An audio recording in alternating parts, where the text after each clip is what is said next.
Pasan unos 24 minutos de las 8 de la mañana y ya estamos en estudios con el senador Frente Amplista, Mario Vergara. Mario, muchas gracias por estar aquí con nosotros. Un gusto estar nuevamente con ustedes y con la audiencia. Hay varios temas sobre los que nos interesa charlar contigo, Mario, y nos gustaría comenzar por lo que sucedió ayer en la tarde, cuando el presidente de la República, Luis Lacalle Pou, realizó una conferencia de prensa para llamar a no respaldar al plebiscito por la reforma de la seguridad social. Vos habías dicho más temprano que iban a estar atentos a que no se transformara en un acto de campaña electoral y que violase la Constitución.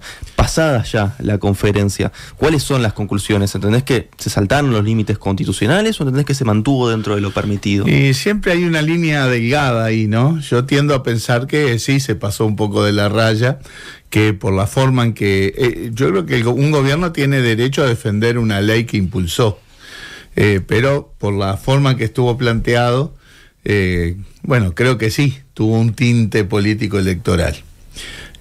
Obviamente la Constitución le impide al presidente de la República intervenir en el debate electoral cuando está en funciones, y bueno, en ese sentido creo que sí se atravesaron un poco esas líneas. Creo que es de las cosas siempre discutibles, ¿no? De si se atraviesa ese límite.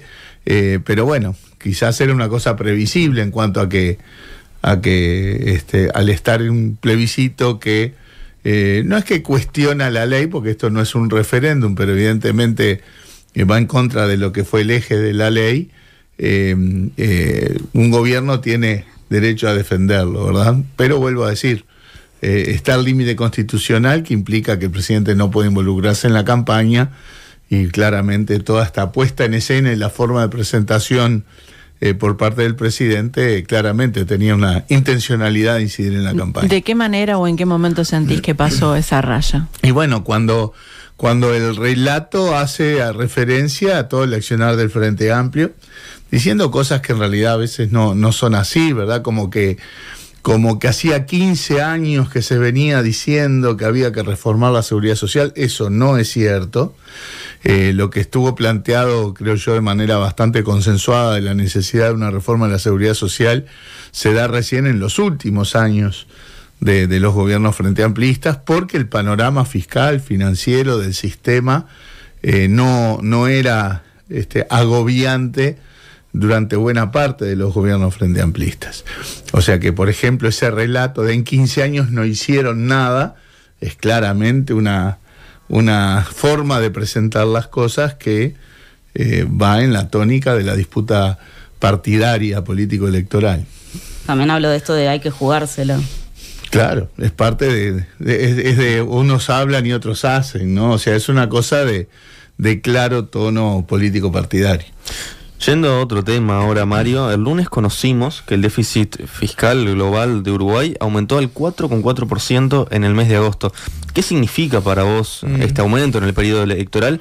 ¿Y qué lectura haces del hecho de que llega a la misma cifra que había en el último gobierno del Frente Amplio? Sí, en realidad es un 0,1 más alto, ¿verdad? Porque una vez revisadas las cifras de cuentas nacionales y haciendo comparaciones de números comparables, el déficit fiscal en 2019 cerró en 4,3%, hoy estamos en 4,4%, con un nivel de endeudamiento que es más o menos de 10 puntos porcentuales mayor que en 2019. O sea, en términos gruesos, el panorama fiscal hoy dista de ser mejor que el del 2019, es levemente peor.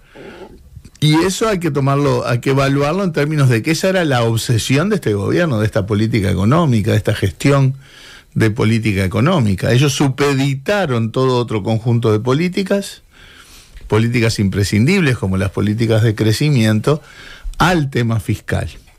La evolución del tema fiscal en este gobierno fue que en realidad hubo una reducción del déficit significativa durante la pandemia. Nosotros ya advertíamos que esa reducción, ese recorte era de baja calidad porque se basaba en la reducción de salarios públicos y en la reducción de jubilaciones y en el recorte de inversiones, y que ese no era un proceso sostenible. Bueno, digamos 2 años después quedó claro que eso no era un proceso sostenible. Hubo una recuperación salarial más o menos a los niveles de 2019 y que eso trae aparejado también una una recuperación de jubilaciones en ese entorno y hubo un despliegue de inversiones en infraestructura, de la cual no todas están registradas, ¿verdad? Con lo cual el déficit fiscal que se muestra hoy quizás sea levemente más alto del que se muestra. Eso sumado al hecho de que hay deuda con proveedores de varios organismos que se están retrasando en el pago, ¿verdad? Lo que se llama en la jerga la deuda flotante, ¿verdad? El caso concreto es el de ACE, que anda ya en entorno de 150 millones de dólares, el volumen de deuda con proveedores que se ha retrasado. Pero decía que era la obsesión de este gobierno el tema fiscal. Y claramente no lo resolvió. El panorama fiscal no es mejor que el del 2019.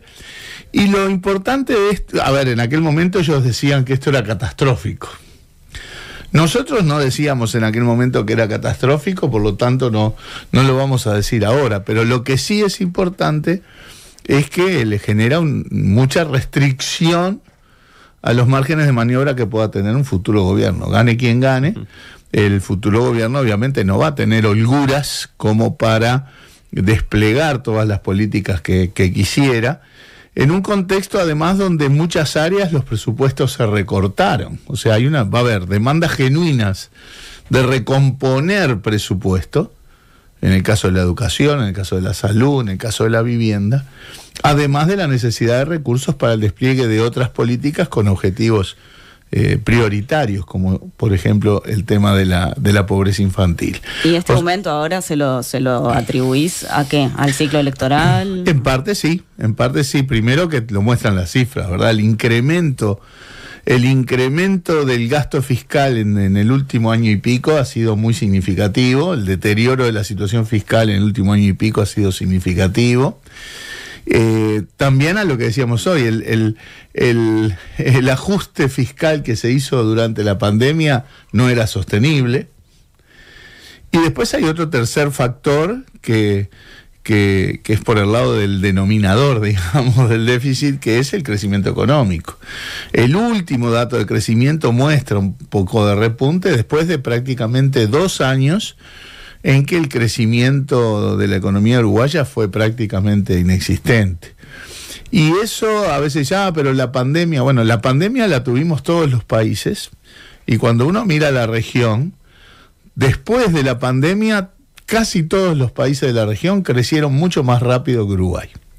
O sea que no es un proceso atribuible a la pandemia. En buena medida es un proceso, ese lentísimo crecimiento, es un proceso que es fruto de no haber tenido una agenda de crecimiento, una estrategia de crecimiento, una política de crecimiento. Para crecer hay que impulsar la productividad y la competitividad. En materia de productividad, este gobierno no dio impulso a la incorporación tecnológica, a la innovación, a la recapacitación de trabajadores. En materia de competitividad no se impulsó la competencia, al contrario, se fue en la dirección contraria, por ejemplo, con el monopolio en el puerto de Montevideo. No hubo cambios significativos en la inserción externa del Uruguay, y hubo un periodo que ya es bastante largo de un enorme atraso cambiario que complica obviamente la producción y la exportación, y por algo es el clamor de cuanta gremial empresarial hay en la vuelta, del sector agropecuario, industrial, de servicios, de operadores turísticos, de operadores inmobiliarios, de la exportación. Por lo tanto, son todos factores que confluyen a tener hoy un panorama fiscal muy complicado, ¿verdad?, de ninguna manera mejor al del 2019, y que va a determinar restricciones y límites acotados para un próximo gobierno. En cuanto al presupuesto para distintas áreas, nuestro compañero Eduardo Preve informó que más de 100 jerarcas de ACE recibieron un comunicado del gerente financiero en el que se señala que existe un faltante de dinero para adquirir medicamentos. Nosotros también hablamos con el rector de la universidad, con Rodrigo Arín, y él también nos hablaba de los recursos de la universidad, que no se le entregó todo lo que estaba en el presupuesto. ¿A qué le atribuís esto de que no se haya entregado lo que se había acordado? Y bueno, es parte de una gestión, creo yo, que desde el Ministerio de Economía se visualiza que el panorama fiscal se estaba saliendo del rango deseado, y estos son mecanismos que no son mecanismos sanos, por supuesto, de retrasar pagos y asignaciones presupuestales. Los presupuestos tienen que cumplirse y no se están cumpliendo, porque si se aprueba una autorización legal, que es el presupuesto para determinados montos, por ejemplo, para el funcionamiento universitario, el gobierno tiene que asegurar esos recursos. Ni que hablar en lo referido a medicamentos y atención de salud. Es muy claro para toda la sociedad que ya hace un buen rato que hay falta de medicamentos básicos en la salud, en particular en salud pública, que la atención de especialistas demora cada vez más, o sea, es un tema en donde ahí el retaseo de los recursos ha sido notorio y tiene impactos directos en los servicios de salud en el país. Y bueno, son mecanismos que no son sanos, vuelvo a decir, para tratar de mostrar cifras de déficit que no fueran aún peores de las que son. En otro orden de temas, Mario, ayer Serenistas presentó sus propuestas para un acuerdo nacional en seguridad pública. Concretamente, ¿cuáles son las medidas que no figuran ni en los avances, ni en el plan de gobierno, ni en las prioridades del Frente Amplio? Es un enfoque que es claramente complementario de la visión que está en las bases programáticas de cómo trabajar en materia de seguridad, y con algunas de las medidas que planteó Yamandú el otro día en la Plaza de Toros de Colonia, ¿verdad? Obviamente ni en las bases programáticas se tiene por qué ir tan aterrizadas las medidas, porque estás hablando de lineamientos de programa, y el otro día, lo presentado por Yamandú, en el contexto de 200 medidas posibles, Yamandú mencionó 48, creo, o sea, es razonable que no esté todo así, pero nosotros además incorporamos algunos temas. Antes de las medidas puntuales, me gustaría sí enfatizar el encuadre del asunto, que es el de la necesidad de un diálogo nacional y político vinculado a los temas de las políticas de seguridad. Porque la inseguridad, el delito, la violencia, la penetración del narco hoy es la angustia mayor de la sociedad uruguaya. Eso, junto con la falta de buenos empleos que le permitan a la gente a llegar a fin de mes, son no preocupación, angustia de la sociedad uruguaya. Y creo que nadie puede pensar que eso lo va a resolver un partido en una administración de gobierno. ¿Y están las condiciones dadas para generar ese diálogo social, interpartidario? Yo creo que sí, porque hoy creo que queda claro que todos nos tenemos que aproximar al tema con mucha más humildad. En los gobiernos del Frente Amplio tuvimos dificultades en estos procesos, un proceso que además excede al Uruguay, pero que obviamente cada vez lo involucra más. Creo que con un poco de autocrítica, llegado el caso, este gobierno también va a tener que asumir que el panorama de seguridad en el país básicamente no mejoró. Tenemos un problema de penetración del narco que es mayor que en el pasado, con todo el impacto que eso tiene, ¿no?, en la destrucción del tejido social en los sectores más vulnerables, con el hecho de impulsar a los chiquilines a dejar la educación más tempranamente, generar algo así como un modelo de éxito en el narco, ¿verdad?, en materia de perspectiva de vida. O sea, realmente todos efectos muy negativos. Yo creo que hubo algún intento, recordemos, ¿no?, durante este gobierno, así como en los gobiernos del Frente, también hubo diálogo por temas de seguridad. Yo recuerdo en gobiernos del Frente donde se habían acordado una serie muy larga de posibles proyectos de ley que después, lamentablemente, solo unos pocos terminaron aprobándose. Estuvo en este gobierno el impulso del diálogo impulsado por Diego Sanjurjo, que no prosperó demasiado, aunque hubo algún diálogo, por la actitud beligerante del propio ministro de Interior en su momento. Y bueno, hoy por hoy yo creo que es necesario abordar esto. Está claro que durante el periodo electoral los acuerdos no se iban a explicitar. Nosotros planteamos este diálogo en el mes de enero de este año. Y bueno, en principio hubo reticencias en el sistema político, pero sobre todo pensado en que el año electoral no era el año para el diálogo. Y es claro que durante la campaña electoral no iba a pasar. Pero el solo hecho de plantear esta necesidad de que las políticas de seguridad tienen que ser políticas de Estado, tienen que atravesar las administraciones de gobierno, hace que el tema de seguridad se trate de otra manera en la campaña electoral. Recuerden que en 2019 el tema de la inseguridad fue botín electoral. Era la caricatura del debate de cara a la elección. Era todo lo que pasaba, terminaba en la caricatura de renuncia a Bonomi y ellos tenían las soluciones mágicas de subimos penas, endurecemos la represión, pegamos 2 gritos en la policía y todo se resuelve. Claramente esa estrategia fracasó. ¿Y ahora no es un poco botín electoral también? No, yo creo que no. Yo creo que tal como está planteado, obviamente debatimos el marco de la situación de seguridad, eso es natural en un debate político y además en un debate electoral, pero yo no creo que el talante de la oposición actual sea el de caricaturizar el tema en clave de botín electoral. Es más, si lo que estamos planteando es la necesidad de diálogo sobre este tema, es todo lo contrario, de tratar el tema como botín electoral. Entre otras cosas porque hay que asumir con humildad de que no hay soluciones mágicas para estas cosas, ni para estas ni para algunas otras. No hay soluciones mágicas, no son problemáticas que se vayan a resolver en 3 años, sino que requieren consistencia de una política, porque hoy ¿qué está pasando? Hoy vamos a los bandazos de política. Ganamos nosotros, vamos para un lado, no logramos resolver demasiado las cosas, ganan ellos, van para el otro lado, tampoco las resuelven, después volvemos a ganar nosotros, volvemos.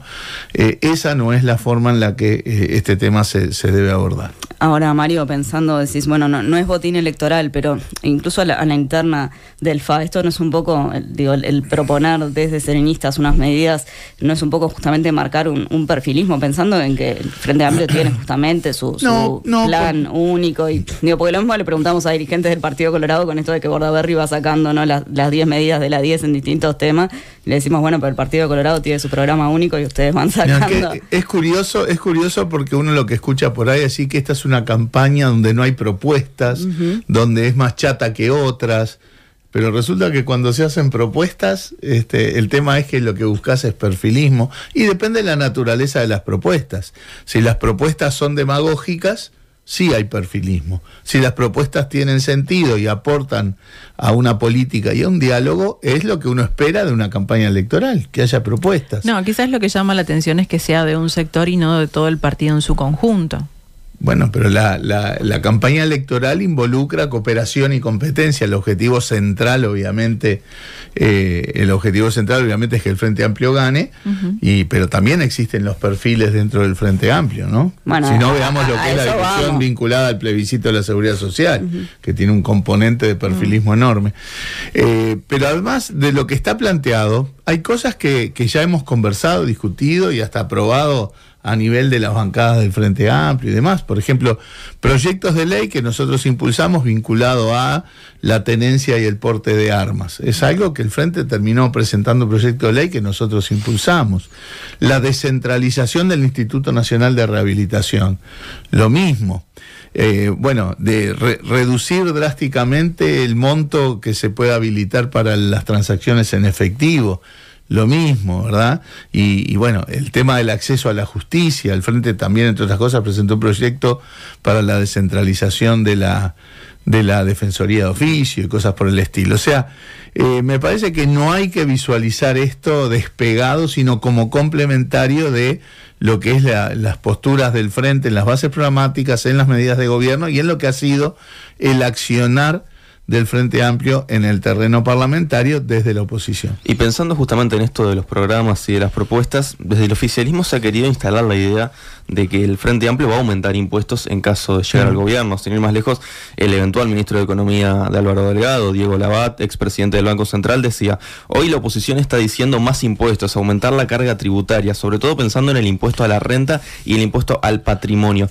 ¿Cuál es la respuesta frente a estas declaraciones? Y que oye voces ese muchacho, porque no encuentro una sola declaración en donde dirigentes del Frente Amplio o la tónica general de la campaña del Frente Amplio vaya en la dirección de la necesidad o de que vamos camino a aumentar impuestos.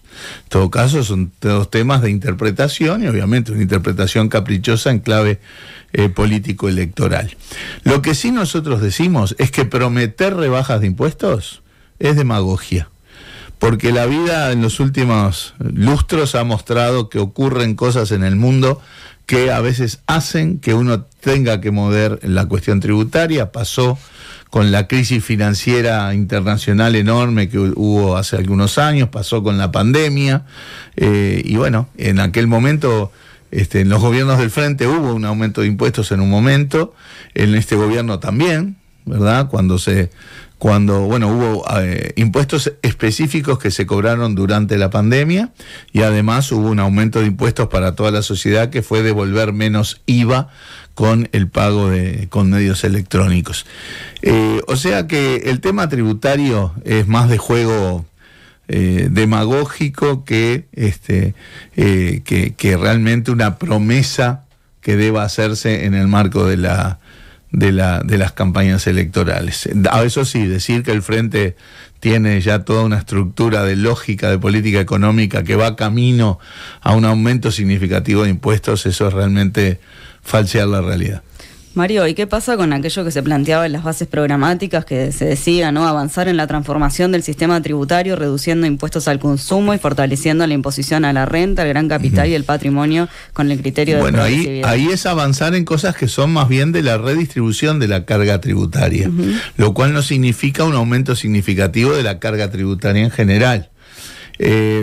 Nosotros entendemos que la carga tributaria en Uruguay no es baja.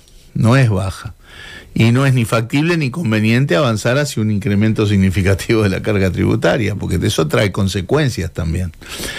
Ahora, seguir trabajando en la misma línea de lo que fue la reforma tributaria de 2006, en aumentar el peso de los tributos directos, disminuyendo el peso de los tributos indirectos por las propiedades distributivas que tienen cada uno de los impuestos. En eso obviamente se puede seguir trabajando. O sea, pero en esto de las propiedades distributivas se puede entonces tocar el impuesto a la renta, al patrimonio.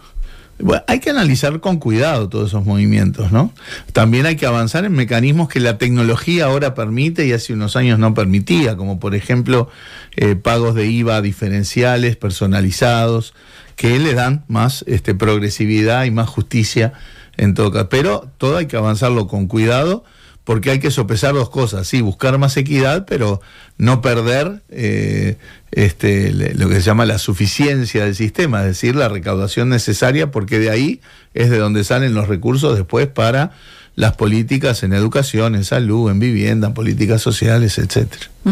Bueno, yendo a otros temas, ayer nuestro compañero Preve informó en La Tapadita que en el programa del Partido Nacional se propone desafectar de las obligaciones inherentes a la ley de colonización a los colonos, colonos que ya poseían la titularidad de las tierras que recibieron, y este es el caso de la madre del candidato nacionalista de Álvaro Delgado, que tiene justamente un predio desde 1999 en Paysandú de 472 hectáreas. Este campo, que hoy tiene un valor de $2.320.000, si se desafecta pasaría a valer $2.780.000, es decir, unos $460.000 más. ¿Qué opinión te merece que una medida del programa del candidato del Partido Nacional justamente favorezca a su familia en este caso? Si eso es así, evidentemente son cosas que no se deben hacer en esos términos, pero además nosotros tenemos una discrepancia amplia de todo lo que ha sido el enfoque vinculado a las políticas de colonización en el país. Este gobierno frenó y echó para atrás toda una tendencia que se venía dando en la políticas de colonización en los gobiernos anteriores, hasta quitarle esencialmente los recursos, ¿verdad? Recuerdo hace un par de rendiciones de cuentas en donde la vedette de discusión de esa rendición de cuentas fue que los fondos que iban a colonización se iban a volcar a un fideicomiso para atender el tema de los asentamientos, ¿verdad? Y que en todo caso prometían buscar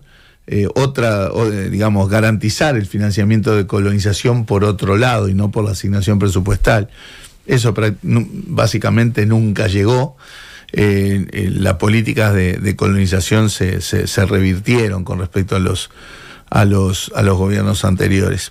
Pero además, si eso involucra cuestiones de patrimonio familiares de los jerarcas, bueno, ahí estamos en una situación evidentemente mucho más grave, ¿verdad? Así que está muy bien que se alerte que esa medida potencial, pueda tener efectos que obviamente deben evitarse. ¿Llama la atención que suceda esto? No sabría decirlo, porque ahí debería uno asignar intencionalidades de que eso esté pensado para favorecer un patrimonio familiar, y uno no está en condiciones de asignar esas intencionalidades. Mario Vergara, senador Frente Amplista, muchas gracias por estos minutos. Ha sido un gusto. Gracias. Nada que perder. Producción general, Enzo Adinolfi. Dirección periodística, Nelson Cecín.